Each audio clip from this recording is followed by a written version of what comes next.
Нэгдсэн үндэсний байгууллагын ерөнхий ассамблеийн шийдвэрийн дагуу 1989 оноос эхлэн жил бүрийн 10 дугаар сарын 13-ны өдрийг гамшигын эрсдлийг бууруулах олон улсын өдөр болгон тэмдэглэн өнгөрүүлдэг.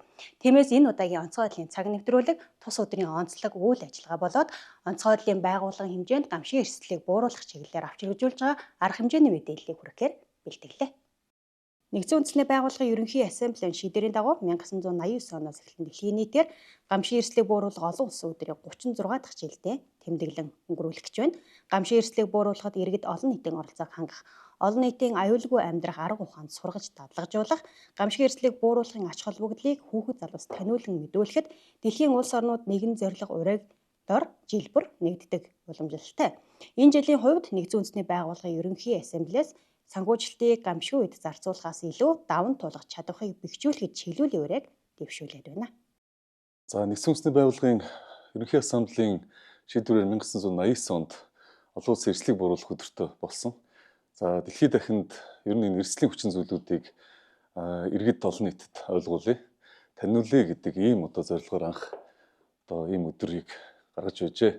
За үүний дараагаас бол Монгол улсын хувьд 1961 онд Нэгдсэн үндэсний байгууллагад Монгол улс гишүүн нэрийг илсээд үүнээс хойш олон үйл ажиллагаанд нэгтгэж оролцдог. За энэ дундаа нүүбийн гамшигын эрсдлийг бууруулах газрын үйл ажиллагаанд бол маш идэвхтэй.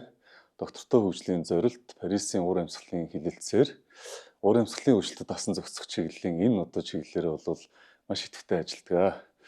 За хамгийн сүүлд 2015 онд Сяндаан хөтөлбөр гамшигын эрсдлийг бууруулах чиглэлээр батлагдсан. За Сяндаан хөтөлбөр маань бол олон улсын энэ эрсдлийг бууруулах орчин, эрсдлийн үнэлгээ гэдэг энэ бүхий л тал эрсдлийг бууруулах энэ цогц хамтын ажиллагааг бол илэрхийлдэг. За энэ дотроо тухайлбал дэлхийн нийтийн эрсдлийн индекс гэж байдаг. Өнөөдөр яг бидний хүн төрөлхтөнд тулгамдж байгаа хамгийн гол том эрсдлийн нэг бол байгаль цаг агаарын аюулт үзэгдэл.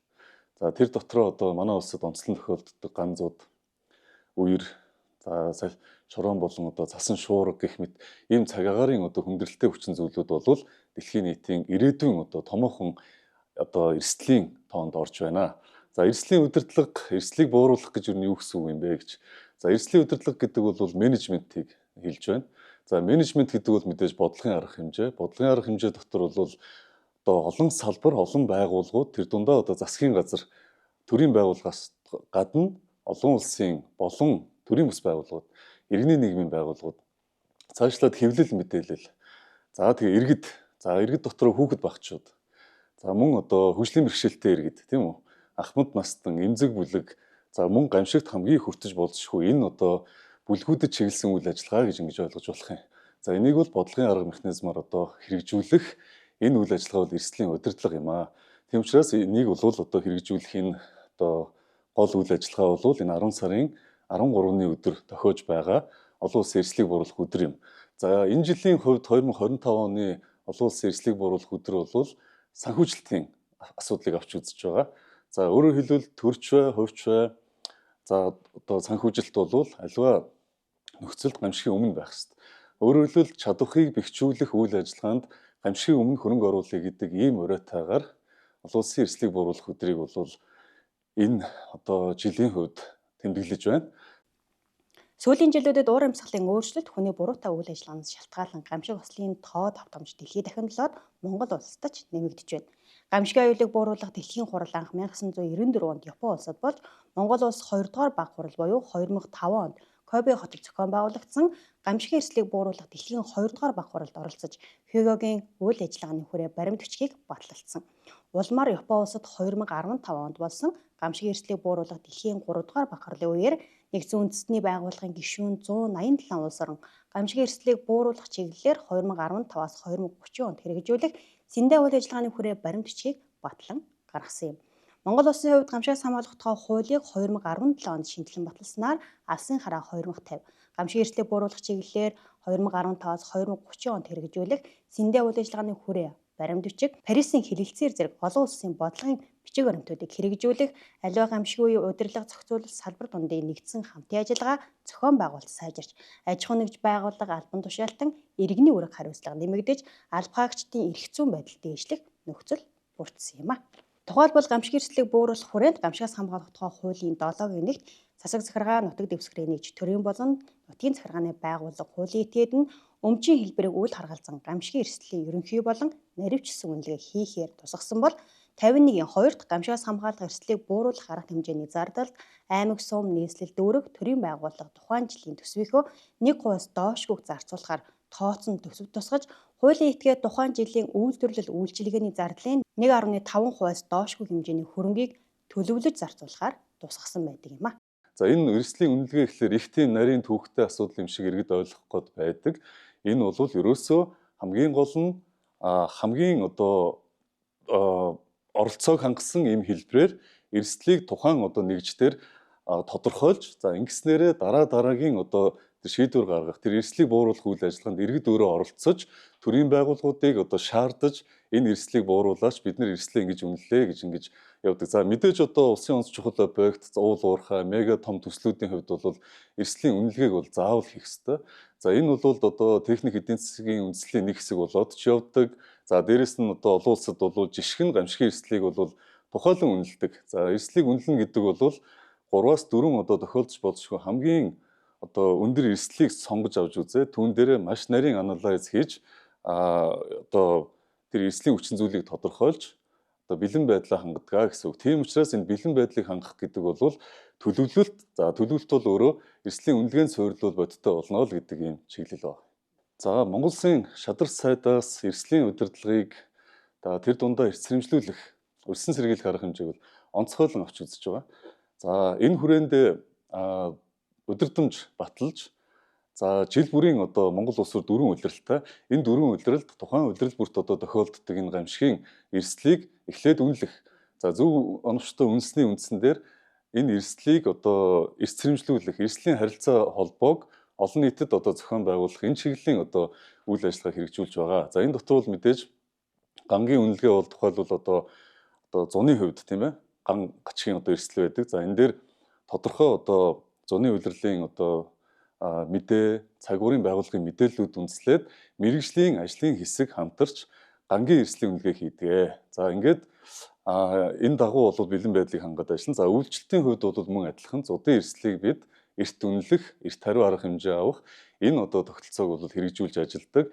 За 11-р сард бол бүхий л салбаруудын буюу хөдөө аж ахуйн яам, цагуурийн байгууллага, онцгой байдлын байгууллагын хамтарсан мэдээллүүд нэгтгэгдээд за зуудын эрсдэл аль аймагт хаана өндөр байгаа вэ гэдгийг хэлж байгаа юм.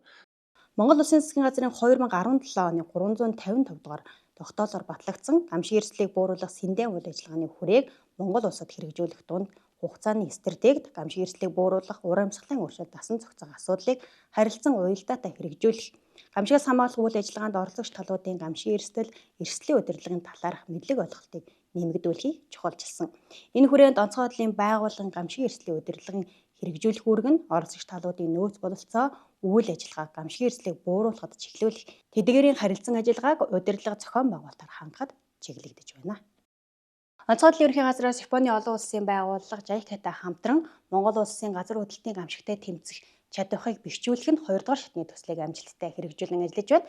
Төслийн хүрээнд нийт 5 барилга байгууламжийн зураг төслийг гаргаж их хүүхдийн эрүүл мэндийн үндэсний төвийн барилгын ажлыг хүчтэглийг хийж байгаа юм а.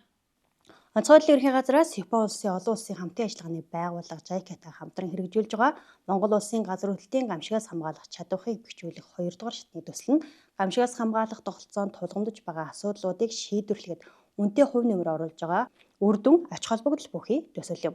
Тус төслийн хүрээнд газар хөдлөлтийн төсвөрлөлтийг сайжруулах, хүн ам олноор төвлөрсөн байгууллагуудын аюулгүй байдлыг хангаж чиглэсэн ажлуудыг үе шаттайгаар хэрэгжүүлж байна. Энэ хүрээнд их хүүхдийн эрүүл мэндийн үндэсний төв, Баянгол дүүргийн засаг дарганы тамгын газар, цагуур орчны шинжилгээний газар, ерөнхий боловсролын 20 дугаар сургууль, 160 дугаар цэцэрлэгийн нийт 5 барилгын хүчтэглийн зураг төслийг боловсруулж, их хүүхдийн эрүүл мэндийн үндэсний төвийн хүчтгэлийн барилгын ажлыг эхлүүлээд байна. この建物は За энэ барилгын хувьд бол онцгой байдлын газартын JICA-гаас хамтран хэрэгжүүлж байгаа. Газар хөдлөлтийн гамшигаас хамгаалах төслийн хүрээнд хэрэгжиж ажил газар хөдлөлтийн төсвөлтийг хангах хүчтэйлийн зураг төслийг хийгээд одоо ингээд угсралтын ажил нь явагдаж байна. За тэгээд төслийн хүрээнд энэ барилгаас гадна бол бас сургуулийн барилга, засаг захиргааны барилга, цэцэрлэгийн барилга гэх мэт барилгууд дээр бол хүчтэйлийн зураг төслийг бол боловсруулсан байгаа. За тэгээд энэ их нэгдсэн энэ эрүүл мэндийн үеийн барилга маань бол Монгол хэрэгжиж байгаа одоо хүчтэйлийн төслийн хамгийн анхны одоо барилга гэж хэлж байна. За энэ барилгын хувьд бол бас одоо харагдах байдлаас ч тэр одоо энэ ажлынхаа хүрээгээр ч тэр бол бас нэгэн одоо онцлогтой одоо хүмүүсийн нүдэнд тусгаар юм онцлог барилга болж байгаа. 第一号となるものです。 Их нийлгсэн энэ барилга нь тоос хаантай барилга байсан. За тэгээ газар хөл төсвөрлтийн үнэлгээгээр бол